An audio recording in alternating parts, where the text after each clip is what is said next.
அன்பான உறவுகளுக்கு வணக்கம். நீங்கள் பார்த்துக் கொண்டிருப்பது எஸ்டிஎஸ் தமிழ் தொலைக்காட்சி.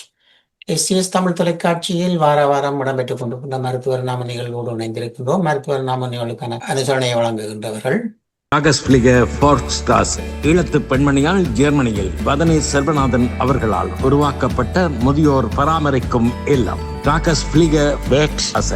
அனுசரணையை வழங்குகின்றவர்களோடு மருத்துவர் நாம நிகழ்வில் இணைந்திருக்கின்றோம். மருத்துவர் நாம நிகழ்விலே எங்களோடு பல வருடங்களாக இணைந்திருக்கின்ற ஸ்ரீகாதநாதன் உளவியல் நிபுணர் டென்மார்க்கில் இருந்து கலந்து கொண்டிருக்கின்றார். வணக்கம் ஐயா. உங்களுக்கு நேயர்களுக்கு எல்லோருக்கும் வணக்கம். நல்லது. மீண்டும் ஒரு முறை இணைந்திருக்கின்றோம். மீண்டும் ஒரு முறை பல விதமான விடயங்களை நாங்கள் பார்த்து வருகின்றோம். பிள்ளை பிறப்பதிலிருந்து பிள்ளை வளர்கின்ற படியாக ஒன்றாக பார்த்து பிள்ளை பாலர் விடுதிக்கு பாடசாலைக்கு செல்கின்ற காலங்களையோடு சேர்ந்து பல விடயங்களை பார்த்து வருகின்றோம். இந்த பக்கங்களாக நாங்கள் பார்த்து கொண்டு வருகின்ற பொழுது இந்த முதிய வயதை அடைந்தவர்களுக்கு மனச்சஞ்சலம் ஏற்படுகின்ற காலங்கள் இருக்கின்றது. எப்படி என்று சொன்னால், இனி நாங்கள் இறக்கத்தானே போகிறோம், இனி என்ன வாழ்ந்தேன் என்ற ஒரு மனச்சோர்வு ஏற்படுகின்ற அந்த சந்தர்ப்பங்களில் இவர்கள் தங்கள் மனநிலையை ஒரு சமநிலைக்கோ அல்லது அந்த இதிலிருந்து விடுபெறப்படுவதற்கோ ஆன வழிகள் அல்லது இது பற்றிய அனுபவங்கள், இது பற்றிய விடயங்கள் உங்களிடம் வந்தது பற்றிய ஒரு தகவலோடு இன்றைய இந்த மருத்துவர் நாம் நிகழ்வை தொடருவோம். மிக அருமையான விஷயம். உதாரணமாக நீங்க சொல்ற இந்த விடயம் ஒரு வயது வந்த பிறகு, இப்ப சாதாரணமாக சுறுசுறுப்பாக வேலை செய்து உஷாரா இருக்கிறவர்கள் பென்ஷன் எடுத்த பிறகு மெதுவாக அது அந்த மாதிரியான சிந்தனை அரும்ப தொடங்கும். உதாரணமாக 65-70 அந்த வயது என்ற ரீதியில நாங்க குறிப்பிட்டு சொல்லலாம்.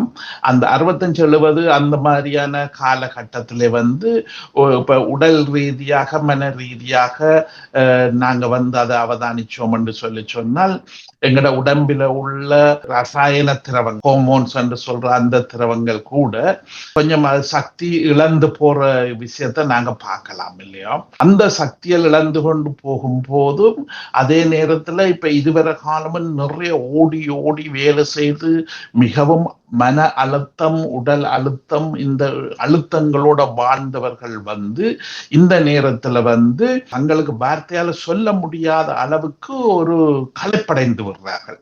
இப்ப உதாரணமாக இந்த விடயத்துல இப்ப நான் நேரடியாக என்னுடைய வைத்தியத்திலையும் சில பேரை நான் சந்திச்சது.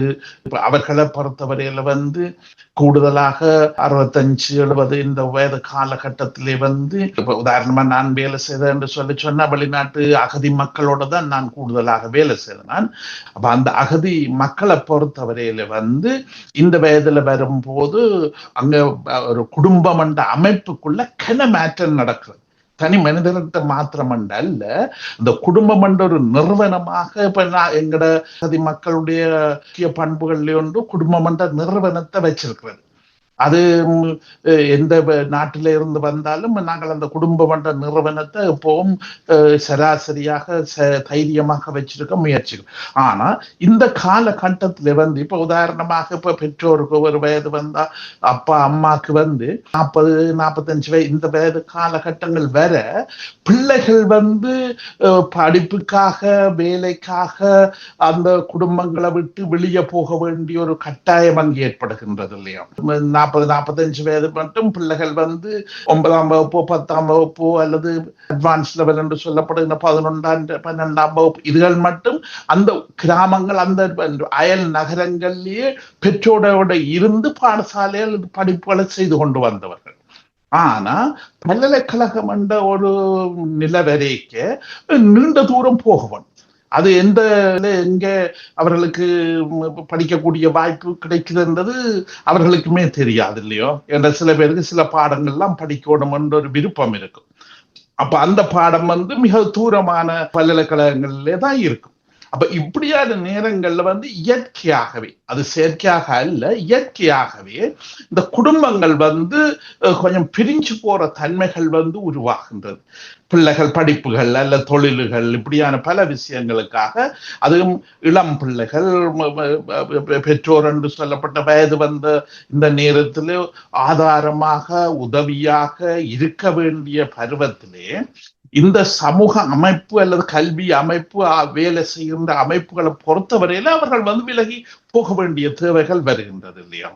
அப்ப அதுவும் இந்த இவர்களுக்கு வந்து இப்ப இந்த 65-70 இந்த வயது வரைக்கே அவர்களுக்கு வந்து ஒரு களைப்பையும் ஒரு தனிமைத்தன்மையையும் உருவாக்கி விடுகிறது. அப்ப அந்த தனிமைத்தன்மைகள் கூட அவர்கள் வந்து மனம் கதைக்க முடியாம இருக்கின்றது. ஏனென்று சொன்னா அவர்களுக்கே தெரியும் தன் பிள்ளை அங்க போனா தான் படிக்க முடியும், அங்க போனா தான் வேலை செய்ய முடியும். அப்ப அந்த பிள்ளைய தடுத்து நிப்பாட்ட இயலாது, தடுத்து தன்னோட வச்சிருக்க முடியாது என்ற விஷயம் அவர்களுக்கு தாராளமாக தெரியும் இல்லையா. அப்ப இந்த இடத்துல வந்து அவர் வந்து அந்த பிள்ளைகள் வந்து இவ்வளவு நாளும் பாசமாக அன்பாக அந்யோன்யமாக இருந்த அந்த பிள்ளைகள் வந்து மிக நீண்ட தூரம் போகும்போது அவர்களுக்கு மனதுல வந்து ஒரு பெரிய ஒரு தாக்கம் ஏற்படுகின்றது. தாக்கத்தை வந்து வெளியில அவர்கள் வந்து பெரிதாக கதைக்கவும் அவர்கள் விரும்புவதில்லை. மற்றவர்கள் வந்து பிள்ளையாக அதை எடுக்கக்கூடும், நினைக்கக்கூடும். இந்த ஆள் என்ன இப்படியான பிள்ளைகள் வந்து முன்னுக்கு வாழ்க்கையில முன்னுக்கு வர்றதுக்காக போற விஷயத்துல கூட இவருக்கு விருப்பம் இல்லாம இப்படி பாரு, இப்படி கதைக்கிறார், இப்படி பேசுறார், இப்படி சொல்றார் என்று சொல்லி ஒரு கூடாத கதைகள் வேற பார்க்கும் இல்லையா. அப்ப இந்த விடயங்களால பல பேர் பல இந்த மாதிரியான சிக்கல்களை வந்து தங்களோட மனதுக்குள்ளேயே அடக்கி வச்சுக்கின்ற தன்மைகள் வந்து கூடுதலாக இருக்கு. இப்ப இந்த விடயங்கள் இப்ப எங்களுக்கு புலம்பெயர்ந்த இந்த நாடுகள்ல வாழும் போதுதான் இது வந்து பெண்ணாம்புரி ஒரு விஷயமாக இருக்கு. ஆனா இப்ப நாங்க இதை வந்து ஒப்பிட்டு பார்த்தோம் என்று சொன்னா, இப்ப எங்கட ஊர்ல உள்ள பழைய கால வாழ்க்கையோட ஒப்பிட்டு பார்த்தோம் என்று சொன்னா அங்க வந்து இது வந்து இவ்வளவு பெரிய தாக்கத்தை ஏற்படுத்துவது கிடையாது. ஏனென்று சொன்னா அது பிள்ளைகள் உதாரணமாக எங்கட யாழ்ப்பாண பக்கத்திலே உள்ள பிள்ளைகள் வந்து பிரதனியாவுக்கோ அல்லது கட்டுப்பத்தைக்கோ அல்லது கொழும்புக்கோ எங்கேயோ பல்கலைக்கழகத்துக்கு போவார்கள் என்று வைப்போம் இல்லையோ. அப்ப அங்க போனாலும் அவர்களுக்கு வந்து அந்த மன ஆறுதலுக்கும் உதவிக்கும் எல்லாத்துக்கும் அயல்ல அங்கே ஆக்கள் இருக்காரு. அயலில் அவற்ற சகோதரமோ சகோதரத்தின பிள்ளைகளோ மற்ற நண்பர்கள் நண்பி இப்படி பல பேர் இருக்கிறார்கள் இல்லையோ. இப்ப இங்க வந்து அந்த அந்த விலை பின்னல் இங்க எங்களுக்கு இல்லாம இருக்குன்னு அந்த விலை பின்னல் அருந்த முறையில தான் நாங்க இங்க கனவே. அதுக்காக எல்லாரும் அப்படி என்று இல்லை. சில பேர் கொடுத்து வச்சவர்கள், சில பேர் வந்து சொந்தங்கள் பந்தங்கள் அந்த ஊராக்களே பல பேர் இணைஞ்சு இங்க வாழக்கூடிய வாய்ப்புகளோட இருக்கிறார்கள். அப்படி என்னதான் இருந்தாலும் இந்த சில விஷயங்கள் வந்து சில நெருடல்களை அந்த குடும்ப அமைப்பு என்ற முறையில வந்து ஏற்படுத்துறதால இந்த மாதிரியான தன்மைகள் உருவாக்குறது. அடுத்தது வந்து மிக முக்கியமான விஷயம் என்னன்னு சொன்னா, இப்ப இந்த 60-70 வயதுகள் வருகின்ற போது இப்ப உதாரணமாக சில பேரை பொறுத்த எல்லாருக்கும் பொதுவாக அப்படி நடக்கிறது இல்லை. சில பேரை பொறுத்தவரையில வந்து ஒரு தன்னுடைய துணையை இழந்திருக்கக்கூடிய வாய்ப்புகளுக்கும் இடம் இருக்கு. அல்லது அந்த துணைக்கு வந்து தீராத நோய்கள் கூட வந்திருக்கக்கூடிய சந்தர்ப்பம் இருக்கு. அல்லது அவருக்கே ஒரு வகையான நோய்கள் வந்து உடம்புல தொடங்கி அந்த உடம்புல இருக்க தொடங்குற காலம் என்றும் இந்த காலம் வந்து இருக்கின்றது இல்லையா. இப்படியான விடயங்கள் வரும்போது தீராத நோய்கள் அல்லது பெரிய நோய்கள் என்று சொல்லும் போது அவைகள் வந்து பல வகையான உள வேதனைகளை கொடுக்கும். அது அவர்களுக்கு வந்து தாங்கிறது பெரிய கஷ்டமே. மற்றவர்கள் வைத்தியர்களோ அல்லது அவருடைய நெருக்கமான குடும்பத்தினரோ ஆறுதல் படுத்துவார்கள். இல்லை, இந்த வருத்தம் உங்களுக்கு மாத்திரமன்று இல்லை, பல பேருக்கு வருது, அது இந்த வயதுல இது வர்றது இயற்கை. ஆனா நீங்க வந்து இந்த மருந்து எழுதுகளை வந்து ஒழுங்காக பாவீங்க, ஒழுங்காக செய்தீங்கள் என்று சொன்னா அது வந்து பெண்ணாம்பரிய பிரச்சனையை தராது. அப்படி அந்த வார்த்தையால மற்றவைக்கு சொல்ல சுகமா இருக்கும். அதை அனுபவிக்கிறதுக்கு வந்து அது பெரிய வேதனையா இருக்கும் இல்லையோ. அதுவும் முக்கியமாக இப்ப எங்களோட அனுபவத்துல நாங்க பார்க்கும்போது இப்படியான மக்களுக்கு வந்து இந்த இரவு நேரம் தான் மிக மிக பெரிய கஷ்டமாக இருக்கு. பகல் நேரத்துல ஓரளவுக்கு அந்த வெளிச்சத்துல மற்றவையோட கதைச்சோ பேசியோ தொலைக்காட்சியை பார்த்தோ ஏதோ ஒரு விதத்துல அவர்கள் பொழுதுகள் போய்கொண்டிருக்கின்றது இல்லையோ. இரவு நேரம் படுக்கைக்கு போகும்போதுதான் அந்த படுக்கையில தான் இவர்களுக்கு வந்து பல பழைய கால கற்பனைகள், பழைய கால நினைவுகள், பழைய கால விஷயங்கள் எல்லாம் வந்து மனதுல வந்து தானாகவே வரும். தானாகவே அது மனதுல வந்து உதிக்க பார்க்கும் இல்லையா. அதே நேரத்துல இந்த வருத்தங்கள் இதுகளும் வந்து கூடுதலான யோசனைகளை கூடுதலான விஷயங்களை சொல்ல பார்க்கும். ஏன்னா மனிதர்களை பொறுத்தவரையில வந்து எவ்வளவு நீண்ட காலம் வாழ முடியுமோ அவ்வளவு காலம் சௌக்கியமா வாழணும்ன்றதான் எல்லாருடைய கற்பனை, எல்லாருடைய எதிர்பார்ப்பும். 90 வயதோ 95 வயதோ எவ்வளவு முடிஞ்ச அளவுக்கு எவ்வளவு நீண்ட காலம் வாழலாமோ அவ்வளவுக்கு நாங்களும் வாழ வேணும். எங்களோட பிள்ளைகளுக்கு உதவியாக இருந்து பேர பிள்ளைகள் இவர்கள் எல்லாரையும் பார்க்கணும், அவர்களோட இணைய வேணும், சேர வேணும். இப்படியான இது ஒரு மனித இனத்தினுடைய ஒரு முக்கியமான ஒரு விருப்பமாக இருக்கு இல்லையா. அப்ப அந்த மனித இனங்கள் அந்த விருப்பங்கள் அதை இருக்கும் போது இந்த பழைய விடயங்கள் அல்லது நோய்கள் இப்படியான விஷயங்கள் வந்து சில மனதுல சில அழுத்தங்களை சில சிந்தனைகளை ஏற்படுத்தும் போது அந்த இரவு வேலை என்று நான் குறிப்பிடுறதுக்கு அடிப்படை காரணம் என்னன்னு சொன்னா, இரவு நேரம் வந்து சரியான நிசப்தமான நேரம். ஒரு சத்தம் சலார் எதுக்குமே கிடையாது. நீ வீட்டுல ஒரு தருமே அங்க உலாவை தெரிய மாட்டார்கள், எல்லாருமே படுக்கைக்கு போயிடுவார்கள், எல்லாருமே படுத்து நித்திரைக்கோ நித்திரை வருகிறதோ இல்லையோ எல்லாரும் போய் கட்டில படுத்திருப்போம் இல்லையோ. அந்த இடங்களில வந்து வீடு வந்து நிசப்தமாக இருக்கும். அந்த நிசப்தமாக இருக்கிற நேரத்துல வந்து யார்கிட்டையும் கதைக்க முடியாது, மற்றவை நித்திரையையும் குழப்பவும் முடியாது இல்லையோ. ஆனபடியினால இவர் வந்து தன்னுடைய மனதிலேயே ஒரு கற்பனை உலகத்துக்குள்ள வாழ வேண்டிய தேவை வரும். அப்ப அந்த கற்பது வந்து இப்ப உதாரணம் மனிதர்களை பொறுத்தவரையில வந்து எந்த திடகாத்திரமாக இருக்கிற மனிதனுக்கும் இந்த கற்பனை என்று சொல்றது வந்து தாறுமாறாக ஓடி திரிஞ்சு என்று சொல்லி சொன்னா அதுதான் அவனுடைய முதலாவது எதிரி. அவனுக்கு உரிய மன நிம்மதிய அமைதிய கெடுக்கிற எதிரி வந்து இந்த கற்பனைகள். அது சில பேரை பொறுத்தவரையில வந்து இந்த வயதுகள் இந்த மாதிரியான நிலையில வரும்போது பல வகையான அனுபவங்களை தாண்டி வந்தவர்கள் இந்த வயதுக்கு இல்லையா. அப்ப அந்த பல வகையான அனுபவங்களை தாண்டி வந்தவர்களுக்கு வந்து பழைய அனுபவங்கள் வந்து ஒன்றின் பின் ஒன்றாக வைரத பெட்டி மாதிரி ஒன்றின் பின் ஒன்றாக வந்து கொண்டே இருக்கும் இல்லையோ. ஒரு சிந்தனை இது வேண்டாம் என்று சொல்ல அடுத்தது தானாய வந்து உதிக்கும், அது வேண்டாம்னா அடுத்த மூன்றாவது அப்படி தொடர்ந்து வேற பார்க்கும் இல்லையோ. இதுதான் அங்க வந்து பெரிய சித்திரவதைய அல்லது அவருடைய மன நிம்மதிய விடயமாக இந்த வயது காலகட்டத்திலே இருக்கின்றது.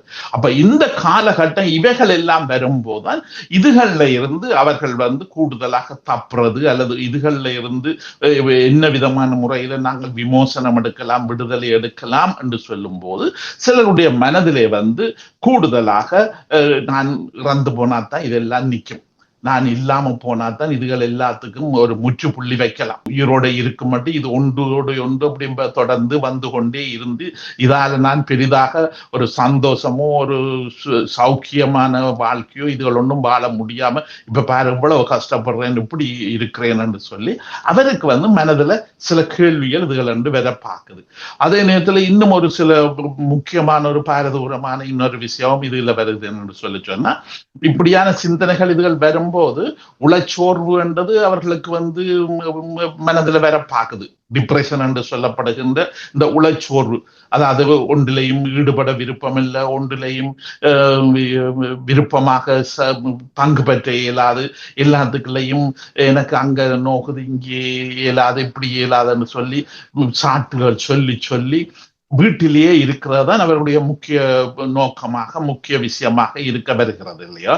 அதுக்கும் சில வேளையில வீட்டுல கூட இப்ப சில பேர் நாங்க அவதானித்தோம் என்று சொல்லி சொன்னா, இப்ப வீட்டுக்கு யாராவது விருந்தினர்கள் விருந்தினர்கள் ஒரு குடும்பமோ அல்லது 2 பேரோ விருந்தினர்கள் வீட்டுக்கு வந்தா அல்லது அவர்களுடைய பிள்ளைகள் வந்து தங்களோட நண்பர்கள் நண்பிகளை அங்க வீட்டுக்கு கூட்டிக் கொண்டு வந்தாலே அவர்கள் இந்த மாதிரியான வயது வந்து இவர்கள் வந்து இந்த உளச்சோர்வால பாதிக்கப்பட்டிருந்தால் அவர்கள் தங்களுடைய அறையில போய் கதவெல்லாம் பூட்டி போட்டு இருந்துடுவார்கள் இல்லையோ. அவர்களை அங்க அந்த வீட்டில் ஒரு ஆள் இருக்கின்றது அங்க போய் விருந்தினராக போகிற வரைக்குமே தெரிய வராது. எவருமே அவரை அவதானிக்கல, அவரை சந்திக்கலாது. அவர் அப்படியான முறையில அவர்கள் தங்களையே தாங்களாகவே ஒதுங்கிக் கொள்வார். மற்றவர்கள் ஒதுக்குறது என்றது கிடையாது. தங்களை தாங்களாகவே ஒதுக்கி தங்களுடைய அறைக்குள்ள போய் கதவை பூட்டி போட்டு இருக்கிற தன்மைகள் இதுகள் எல்லாம் வேற பார்க்கும் இல்லையா. அப்ப இதுகள் எல்லாம் வரும்போதுதான் இன்னும் ஒரு விஷயம் அவர்களுக்கு மன ரீதியாக வேற பார்க்கிறது என்னன்னு சொன்னா தற்கொலை எண்ணங்கள். நான் ஏன் இதுல இருந்து பிரயோசனம் இல்லை, எனக்கு இப்போதைக்கு இயற்கையான மரணம் என்றது இப்போதைக்கு எனக்கு வராது, அந்த மாதிரியான இதுகள் ஒன்றும் எங்களுக்கு இப்ப வரக்கூடிய வயதும் இல்லை, அதுக்குரிய சாத்தியக்கூறு இல்லை. ஆனா இந்த வயதுக்கு மேலால நான் வேதனைப்படுறேன். வயதுக்கு மேலால என்னுடைய மனம், என்ற உடம்பு சோறுது, களைக்குது. ஒரு ஒரு ஒரு 2 கிலோ சாமான கடையில போய் வேண்டி கொண்டு வர்றதுக்கு கூட முடியாம இருக்கு. வர்ற பாதையிலேயே 2-3 இடத்துல நின்று, ஒரு இடத்துல இருந்து ஓய்வெடுத்துத்தான் இப்படி இந்த வயது காலகட்டங்கள்ல இதுகள் பயங்கரமான ஒரு விடயமாக இருக்கின்றது இல்லையா. சில பேரை பொறுத்தவரையில அந்த வயது வரும் வரையும் சொந்த காலில் நின்று வளர்ந்தவர்கள், சொந்த காலில் நின்று வாழ்ந்தவர், வீட்டுக்காக உழைச்சி, வீட்டுக்காக பொருளாதாரத்தை கொண்டு கொடுத்து, அல்லது வீட்டு வேலைகளை, பெண்களை பொறுத்தவரை வீட்டு வேலைகளை செய்து ஓய்வண்டு இல்லாம, களைப்பண்டு இல்லாம உஷாரா உற்சாகமாக இருந்தவர்கள் இல்லையோ. அப்ப இந்த மாதிரியாக சொந்த காலில் மற்றவை குறை சொல்ல முடியாத அளவுக்கு தைரியமா இருந்தவர்கள் அவர்களுடைய உடலியல் ரீதியாக, உளவியல் ரீதியாக பல மாற்றங்கள் அவர்களுக்கு தெரியாம ஏற்படுத்தக்கூடியதா அல்ல ஏற்படக்கூடியதாக கொண்டு இந்த இடத்திலேதான் அவர்களுக்கு சொந்த காலில் நின்று உஷாராக மற்றவைக்கு முன்னுதாரணமாக இருந்து வாழ்ந்த மக்களுக்கு இதுல இப்படி ஒதுங்கி இப்படி சோர்ந்து இதுகள் இருக்கிறது தாங்க இல்லாம இருக்கு. அப்ப நான் இங்க இப்படி இருக்கிறதால மற்றவைக்கு வீட்டுல நான் பாரமாக இருக்கிறேன். மற்ற எனக்காக வேலை செய்யணும், உதவி செய்யணும் என்று சொல்லி என்னை பற்றியே சிந்திக்கிறார்கள். நான் அவையின் வளர்ச்சிக்கு, அவையின் முன்னேற்றத்துக்கு, அவையின் சௌக்கியமான சந்தோஷமான விஷயத்துக்கு நான் இடைஞ்சலாக இருக்கிறேனோ என்ற கேள்விகள் அவை என்ற மனதில் கூடுதலாக வர பார்க்கறது இல்லையோ. அப்ப இந்த கேள்விகள் இதுகள் வரும்போது பல பேரை பொறுத்தவரையில இப்ப உதாரணமாக இப்ப இதுகள் ஒரு வயது அந்த காலகட்டத்துல உருவாகிற விடயத்தை தான் அதுல விவரிச்சு சொல்லி கொண்டு வருகின்றேன். அப்ப இந்த விடயங்கள் எல்லாத்துக்கும் தீர்வு இருக்கு. இப்ப உதாரணமாக இப்ப நாங்க தீர்வை பற்றி கொஞ்சம் இதுல சேர்த்து கதைச்சோம் என்று சொன்னா, இப்ப இந்த மாதிரியான தன்மைகள் இதுகள் எல்லாம் இருக்கிறதுக்கு தீர்வுகள் இருக்கு. என்ன மாதிரி என்று சொன்னா, வயது போய் இப்ப நாங்க காலத்தை முடித்து தனியாக இருக்கிற அந்த நேரத்துல நாங்க எங்களுக்கு அந்த வேலைகளை உருவாக்கி எடுக்கணும். இப்ப உதாரணமாக முன்ன ஒரு சம்பளத்துக்காக ஒரு கம்பெனிலயோ எங்கேயோ போய் வேலை செய்து கொடுத்தனாங்க, வேலை செய்து ஆக்டிவா இருந்தாங்க இல்லையோ. அப்ப அது எங்களுக்கு விருப்பமாக இருந்தது, எல்லாம் செய்து கொண்டோம். அந்த பென்ஷன் என்ற ஒரு ஓய்வூதிய நிலைக்கு வந்த பிறகு எங்களுக்கு மிக அதிகமான ஓய்வு நேரம் கிடைக்கிறது. உதாரணமாக வேலைக்கு போகும்போது காலையில சில பேர் கொஞ்சம் தூர இடத்துல வேலை செய்வார்கள் சொன்னா விடியப்புறம் காலையில 4:30 மணி 5 மணிக்கே அலாம் மணிக்கூடு வச்சு எழும்பி வேலைக்கு போயிட்டு வேலை முடிச்சு கொண்டு பின்னேற 6-7 மணிக்கு தான் வேற இரவு சாப்பாட்டுக்கு இல்லையா. அப்ப அந்த அளவுக்கு அவர் பிஸியா இருந்தவர். என்ன இப்ப இங்க இந்த வயதுகளை ஓய்வூதியம் கிடைக்கிற இந்த வயதுல டென்மார்க்ல சொல்லுவார்கள் என்று சொன்னா, மணி அடிக்கிற அலாரம் இல்லாத காலம். காலையில மணி அடிக்காது. முன்ன மணிக்கூடு வச்சு அந்த அலாரம் அடிச்சு அதை வச்சு கொண்டுதான் ஓடியாடி திரிஞ்சவர்கள் இல்லையோ. இப்ப இங்க அந்த அலாரம் அடிக்கிற மணி நிறுத்தப்படுது. அப்ப அந்த படுக்கை அறையில அலாரம் அடிக்கிற மணிக்கு வேலை இல்லாம போகுது. அப்ப அது வேலை இல்லாம போறபடியினால சில பேர் எழும்பி என்ன செய்யறது, உங்க எழும்பிய வேலை செய்யறது கொண்டும் இல்லை என்றிட்டு தங்களுடைய நித்திரைய சில வேளையில இப்ப 5:30 மணி 5 மணிக்கு எழும்பு ஆக்கள் எல்லோரும் இந்த இடத்துல 9 மணி 10 மணி 11 மணி கூட இந்த மாதிரியான முறையில அவை இந்த வாழ்க்கையில நாளாந்த விஷயம் மாற்றங்கள் அடைகிறது. நாலாந்த விஷயம் வந்து அவர்கள் வந்து முன்னைய மாதிரி அந்த மணிக்கூட்டுக்கு தக்க மாதிரி எழும்பி ஓடி வேலைக்கு போய் வீட்டுக்கு வர அந்த அந்த அந்த ஒரு நேர சூசிகை இல்லாம போகிறது இல்லையோ, அந்த கட்டாயம் இல்லாம போ. அப்ப இந்த இடத்துல இப்ப நாங்க வந்து எங்களோட வேலை செய்யற இல்ல எங்களோட வைத்திய உதவிக்கு வந்து சொல்றேன்னு சொன்னா, நீங்கள் உங்களுக்கு வேலை கொடுத்து பழகணும். நீங்கள் உங்களுக்கு வந்து ஏதாவது பெரிய இப்ப இப்ப வேலை கொடுக்குறேன்னு சொன்னா இங்க ஏதோ சம்பளத்துக்கு வேலை கொடுக்கறது அல்ல, உஷாரா துரிதமா இருக்கிறதுக்கு சில வேலைகளை செய்யணும். இப்ப சில பேரை பொறுத்தவரையில வந்து காலை சாப்பாட்டுக்கு மற்ற எழும்ப முதல் நான் போய் வெள்ளட வந்து பானுகளை வேண்டி வந்து காலை சாப்பாட்டை ஒழுங்குபடுத்தணும். அப்ப காலை சாப்பாடு மற்ற ஆக்கள் வந்து 6-6:30 மணிக்கு போய் பள்ளிக்கூடம் போற பிள்ளைகள் இவைகள் வந்து 6-6:30 மணிக்குண்டா இவர் 5-5:30 வெளியில போய் அது கடையில போய் பேக்கரியில போய் சாமான்களை வேண்டி வந்து வச்சு ஒரு சுட சுட சாப்பாடுகளை இப்ப இது ஒரு வேலையை நாங்கள் எங்களுக்கு கொடுக்குறோம் இல்லையா?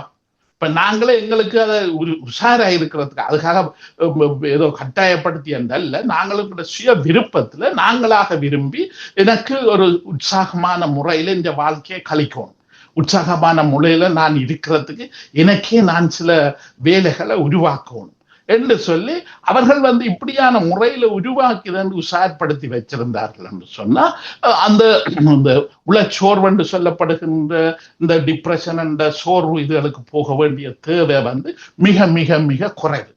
அதே மாதிரி சில இடங்கள்ல வந்து இப்ப வேலையில போய் கனகாலம் கனமணத்தியாலம் வேலை செய்தவர்கள் வந்து பிறகு வந்து யோசிச்சு பார்க்கலாம், எனக்கு இந்த கால விஷயம் பரவாயில்ல செய்து போட்டேன், தியானத்துக்கு பின்னேறத்துக்கு என்ன செய்யறது. அப்ப அந்த இடங்களிலே வந்து இப்ப உதாரணமாக இப்ப இந்த வயதுல வந்து மற்ற நண்பர்களை சந்திக்கிறது கதைக்கிறது அதுக்குரிய சந்தர்ப்பங்கள் இங்க வந்து குறைவாக இருக்கு. ஏன்னா எல்லாருமே வேலைக்கும் போய் வேற வேலையில ஈடுபட்டு இருக்கிறபடியால இவர்களுக்கு வந்து மற்ற நண்பர்கள் இவர்களை வேலையில சந்திக்கிற வேலை தோழர்களோட சந்திக்கிற சந்தர்ப்பம் இவர்கள் குறைவு. என்ன இவ்வளவு காலம் அவர்கள் வந்து வேலை செய்யற இடத்துல எப்படியும் 5, 10, 15 பேரோ இருப்பார்கள். அவர்களோட சேர்ந்து கோப்பி குடிக்கிறது, இத்தனை மணிக்கு கோப்பி, இத்தனை மணிக்கு சாப்பாடு, இத்தனை மணிக்கு இன்னதென்று சொல்லி நல்ல ஆக்டிவா சுறுசுறுப்பா அவங்களோட கதைச்சு பேசி வாழ்ந்தவர்கள் இல்லையோ.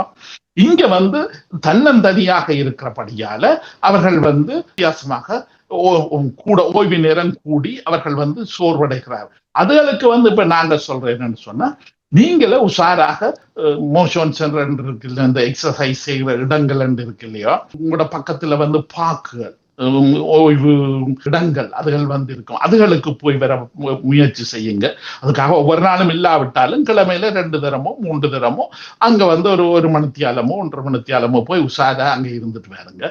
அப்படி இல்லைன்னு சொன்னா இங்க வந்து நோமலாக இந்த மேலத்தேச இடங்கள்ல வந்து இந்த தனிமையா இந்த வயதுக்குரிய ஆக்களுக்கு தனிமையா என்று சொல்லி அவர்களுக்கு வந்து தனியான கிளப்புகள் வச்சிருக்கிறார்கள். இந்த வயது போனவர்களுக்குரிய வந்து சேர்ற இடம், சந்திக்கிற இடம், கதைக்கிற இடம், அவர்களை ஏதாவது சேர்ந்து சாப்பிடுற. இப்ப இங்க நாங்க பொறுத்தவரையில வந்து இந்த மாதிரியான வயதுகள் வந்த பிறகு 70, 75, 80 இப்படியான வயதுகள் வரைக்கும் வந்து பல பேருக்கு வந்து தங்களோட பார்ட்னர்ஸை இழந்திருப்பார்கள்.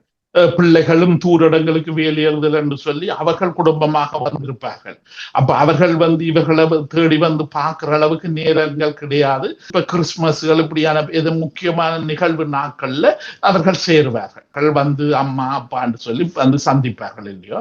மற்றும்படி இவர்கள் யாரும் அவர்கள் யாரோன்ற மாதிரி தான் இருக்கும். அப்ப அதனால இங்க வந்து இந்த ஓய்வு இந்த வயது வந்தவர்களுக்குரிய கிளப்புகள் ஒரு குழு அமைப்பு உண்டு, சங்கங்கள் இங்க வந்து இருக்கு. அது அரசாங்கமே காசு கொடுத்து அது அரசாங்கமே ஒழுங்குபடுத்தி வச்சிருக்கு.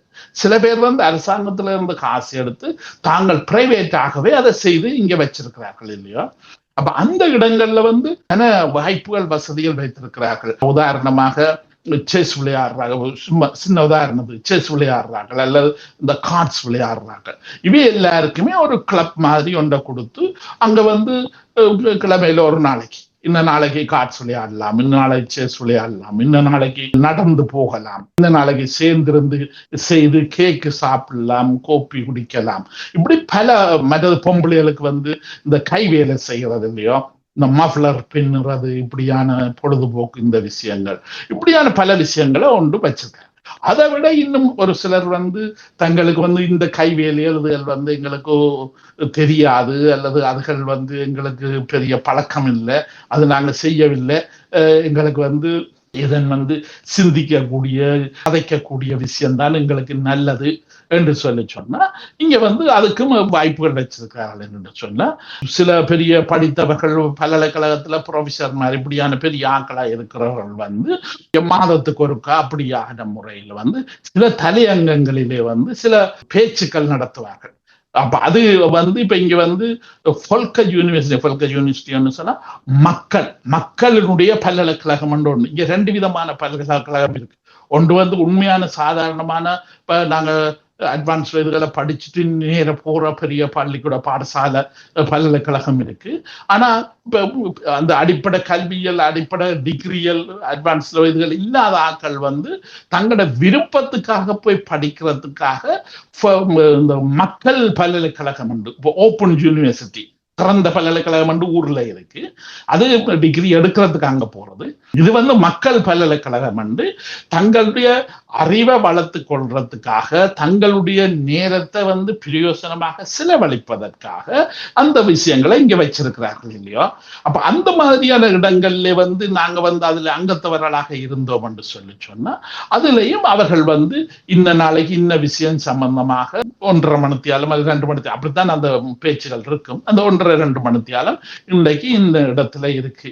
அப்ப இங்க ஒரு நல்ல வாய்ப்பு இப்ப தொழில்நுட்பங்கள் வளர்ந்த பிறகு இருக்குன்னு சொன்னா அந்த திறந்த அந்த மக்கள் பல்கலைக்கழகம் ஏதோ ஒரு இடத்துல இருக்கும். ஆனா அந்த மக்கள் பல்கலைக்கழகத்தோட தொடர்பு கொண்டு இப்ப நாங்கள் இருக்கிற நகரங்கள்ல உள்ள வாசிய சாலைகள் எல்லாமே அந்த தொடர்பை எங்களுக்கு கம்ப்யூட்டர்ல எடுத்து போடுவார்கள்.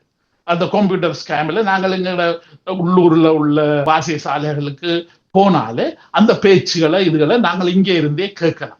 அப்ப அந்த விதமான வாய்ப்புகள் இதுகள் எல்லாம் இதுகள் எல்லாம் இப்ப உதாரணமாக இப்ப இங்கத்திய மொழியில இருக்குன்னு வைப்போம். ஆனா இப்படியான விஷயங்களை எங்கட தமிழ் மக்கள் இவர்கள் சில சங்கங்களை உருவாக்கி, இந்த வயது வந்தவர்கள் இவர்கள் தங்களுக்கென்ற சில சங்கங்களை உருவாக்கி இப்படியான பேச்சுகள், இப்படியான கலந்துரையாடல்கள் இதுகளை உருவாக்குறதுக்கு உதவி செய்யலாம் இல்லையா. இப்ப உதாரணமாக நாங்க ஊர்ல இருக்கும்போது எங்கட அப்பா அம்மாண்டா பழைய ஆக்கள் எல்லாரும் கோயில்களுக்கு பின்னிறத்துல போயிடுவார்கள் இல்லையோ.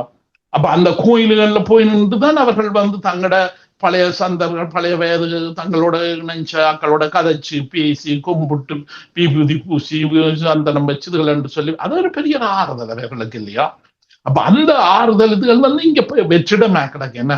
அப்ப அந்த வெற்றிடத்துக்கு நாங்கள் சில விஷயங்களை நாங்க தனி மனிதர்களாக இல்லாம ஒரு 10 பேர் 12 பேர் என்று சேர்ந்து சில சங்கங்களை உருவாக்கி வச்சிருந்தோம் என்று சொன்னா அந்த சங்கங்களுக்குள்ள இப்படி பிரயோசனமான தலையங்கங்களிலே சில விஷயங்களை பற்றி கதைக்கிறது. இந்த 65-70 இந்த மாதிரியான காலகட்டத்திலே கடவுள் நம்பிக்கைன்றது இயற்கையாகவே வருகின்றது இல்லையோ. அந்த கடவுள் பக்தி, நம்பிக்கை இதுகள் எல்லாம் மிகவும் அதிக அளவில் மனதுல உருவாகிறது இல்லையா.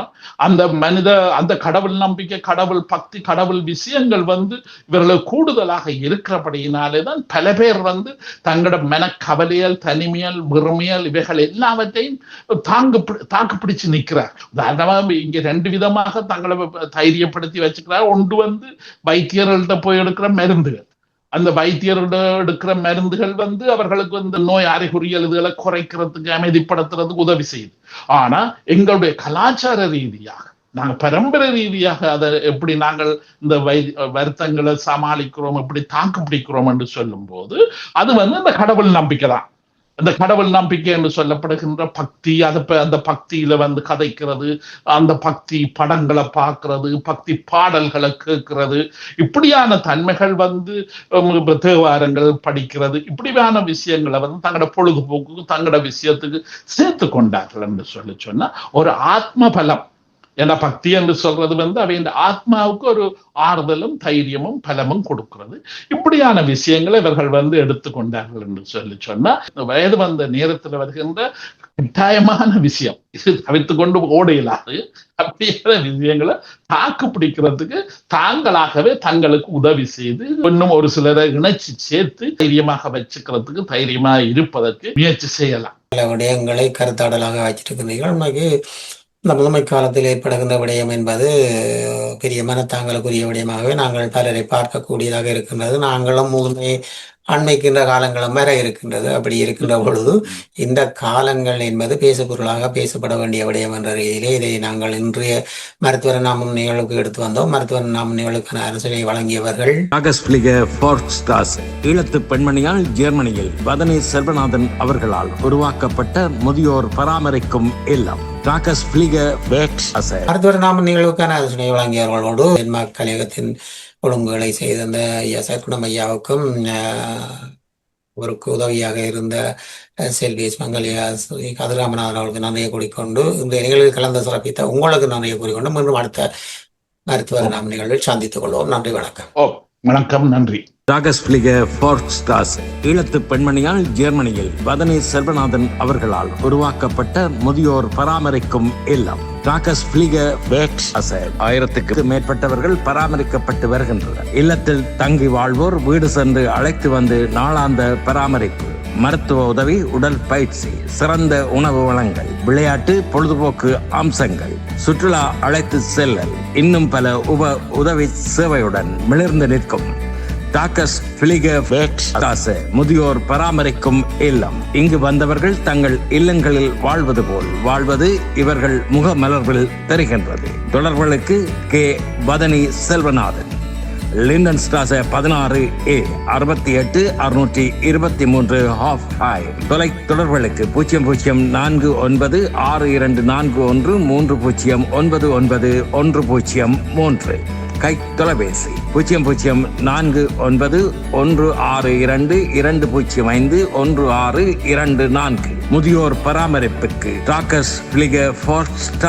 இது ஒரு ஈழத்தமிழ் பெண்ணின் சாதனை. முதியோர் பராமரிக்கும் இல்லம்.